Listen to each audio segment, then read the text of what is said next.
अध्याय 10 श्री भगवान का ऐश्वर्य।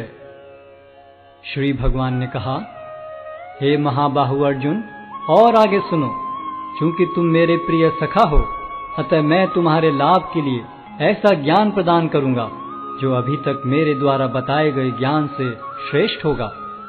न तो देवतागण मेरी उत्पत्ति या ऐश्वर्य को जानते हैं और न महर्षिगण ही जानते हैं, क्योंकि मैं सभी प्रकार से देवताओं और महर्षियों का भी कारण स्वरूप हूँ। जो मुझे अजन्मा, अनादि, समस्त लोकों के स्वामी के रूप में जानता है, मनुष्यों में केवल वही मोह रहित और समस्त पापों से मुक्त होता है।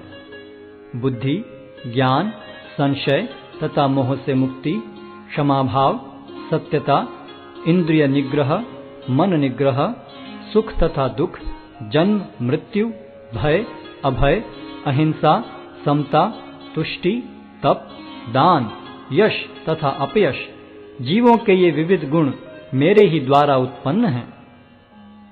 सप्तऋषिगण तथा उनसे भी पूर्व 4 अन्य महर्षि एवं सारे मनु सब मेरे मन से उत्पन्न हैं, और विभिन्न लोकों में निवास करने वाले सारे जीव उनसे अवतरित होते हैं।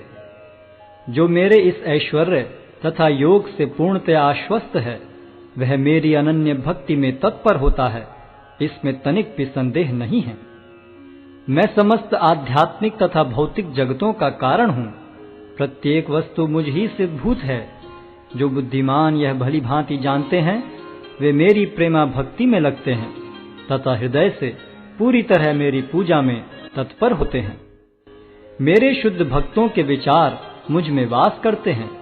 उनके जीवन मेरी सेवा में अर्पित रहते हैं, और वे एक दूसरे को ज्ञान प्रदान करते तथा मेरे विषय में बातें करते हुए परम संतोष तथा आनंद का अनुभव करते हैं। जो प्रेम पूर्वक मेरी सेवा करने में निरंतर लगे रहते हैं, उन्हें मैं ज्ञान प्रदान करता हूँ, जिसके द्वारा वे मुझ तक आ सकते हैं। मैं उन पर विशेष कृपा करने के हेतु उनके हृदयों में वास करते हुए ज्ञान के प्रकाशमान दीपक के द्वारा अज्ञान जन्य अंधकार को दूर करता हूँ।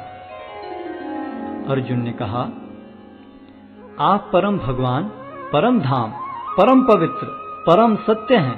आप नित्य, दिव्य, आदि पुरुष, अजन्मा तथा महानतम हैं। नारद, असित, देवल तथा व्यास जैसे ऋषि आपके सत्य की पुष्टि करते हैं, और अब आप स्वयं भी मुझसे प्रकट कह रहे हैं। हे कृष्ण, आपने मुझसे जो कुछ कहा है उसे मैं पूर्णतया सत्य मानता हूँ। हे प्रभु, न तो देवतागण न असुरगण ही आपके स्वरूप को समझ सकते हैं।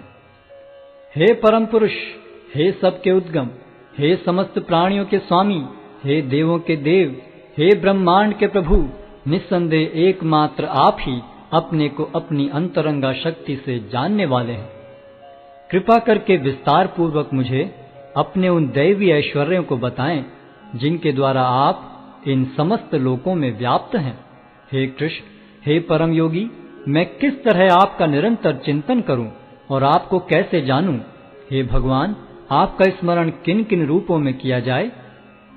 हे जनार्दन, आप पुनः विस्तार से अपने ऐश्वर्य तथा योग शक्ति का वर्णन करें। मैं आपके विषय में सुनकर कभी तृप्त नहीं होता हूँ, क्योंकि जितना ही आपके विषय में सुनता हूँ, उतना ही आपके शब्द अमृत को चखना चाहता हूँ। श्री भगवान ने कहा, हाँ, अब मैं तुमसे अपने मुख्य मुख्य वैभव युक्त रूपों का वर्णन करूंगा, क्योंकि हे अर्जुन, मेरा ऐश्वर्य असीम है। हे अर्जुन, मैं समस्त जीवों के हृदयों में स्थित परमात्मा हूँ। मैं ही समस्त जीवों का आदि, मध्य तथा अंत हूँ। मैं आदित्यों में विष्णु, प्रकाशों में तेजस्वी सूर्य, मरुतों में मरीचि तथा नक्षत्रों में चंद्रमा हूँ। मैं वेदों में सामवेद हूँ, देवों में स्वर्ग का राजा इंद्र हूँ, इंद्रियों में मन हूँ तथा समस्त जीवों में जीवनी शक्ति हूँ।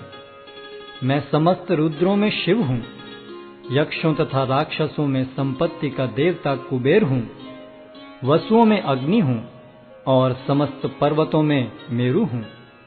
हे अर्जुन, मुझे समस्त पुरोहितों में मुख्य पुरोहित बृहस्पति जानो। मैं ही समस्त सेना नायकों में कार्तिकेय हूँ और समस्त जलाशयों में समुद्र हूँ।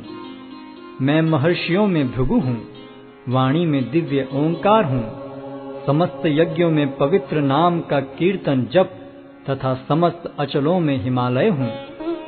मैं समस्त वृक्षों में अश्वत्थ वृक्ष हूँ और देवर्षियों में नारद हूँ। मैं गंधर्वों में चित्ररथ हूँ और सिद्ध पुरुषों में कपिल मुनि हूँ। घोड़ों में मुझे उच्चैश्रवा जानो, जो अमृत के लिए समुद्र मंथन के समय उत्पन्न हुआ था। गजराजों में मैं ऐरावत हूँ और मनुष्यों में राजा हूँ। मैं हथियारों में वज्र हूँ, गायों में सुरभि, संतति उत्पत्ति के कारणों में प्रेम का देवता कामदेव तथा सर्पों में वासुकी हूँ। अनेक फणों वाले नागों में मैं अनंत हूँ और जलचरों में वरुण देव हूँ। मैं पितरों में अर्यमा हूँ तथा नियमों के निर्वाहकों में मैं मृत्युराज यम हूँ। दैत्यों में मैं भक्तराज प्रहलाद हूँ। दमन करने वालों में काल हूँ, पशुओं में सिंह हूँ तथा पक्षियों में गरुड़ हूँ। समस्त पवित्र करने वालों में मैं वायु हूँ। शस्त्रधारियों में राम, मछलियों में मगर तथा नदियों में गंगा हूँ। हे अर्जुन, मैं समस्त सृष्टियों का आदि, मध्य और अंत हूँ। मैं समस्त विद्याओं में अध्यात्म विद्या हूँ और तर्क शास्त्रियों में मैं निर्णायक सत्य हूँ। अक्षरों में मैं अकार हूँ और समासों में द्वंद्व समास हूँ। मैं शाश्वत काल भी हूँ और सृष्टाओं में ब्रह्मा हूँ। मैं सर्वभक्षी मृत्यु हूँ और मैं ही आगे होने वालों को उत्पन्न करने वाला हूँ। स्त्रियों में मैं कीर्ति, श्री, वाक, स्मृति, मेघा, धृति तथा क्षमा हूँ। मैं सामवेद के गीतों में बृहत साम हूँ और छंदों में गायत्री हूँ। समस्त महीनों में मैं मार्गशीर्ष तथा समस्त ऋतुओं में फूल खिलाने वाली वसंत ऋतु हूँ। मैं छलियों में जुआ हूँ और तेजस्वियों में तेज हूँ। मैं विजय हूँ, साहस हूँ और बलवानों का बल हूँ। मैं वृष्णिवंशियों में वासुदेव और पांडवों में अर्जुन हूँ। मैं समस्त मुनियों में व्यास तथा महान विचारकों में उष्णा हूँ। अराजकता का दमन करने वाले समस्त साधनों में से मैं दंड हूँ और जो विजय के आकांक्षी हैं उनकी मैं नीति हूँ। रहस्यों में मैं मौन हूँ और बुद्धिमानों में मैं ज्ञान हूँ। यही नहीं हे अर्जुन, मैं समस्त सृष्टि का जनक बीज हूँ। ऐसा चर तथा अचर कोई भी प्राणी नहीं है जो मेरे बिना रह सके। हे परंतप, मेरी दैवी विभूतियों का अंत नहीं है। मैंने तुमसे जो कुछ कहा वह तो मेरी अनंत विभूतियों का संकेत मात्र है। तुम जान लो कि सारा ऐश्वर्य, सौंदर्य तथा तेजस्वी सृष्टियां मेरे तेज के एक स्फुल्लिंग मात्र से उद्भूत हैं। किंतु हे अर्जुन, इस सारे विशद ज्ञान की आवश्यकता क्या है? मैं तो अपने एक अंश मात्र से संपूर्ण ब्रह्मांड में व्याप्त होकर इसको धारण करता हूँ।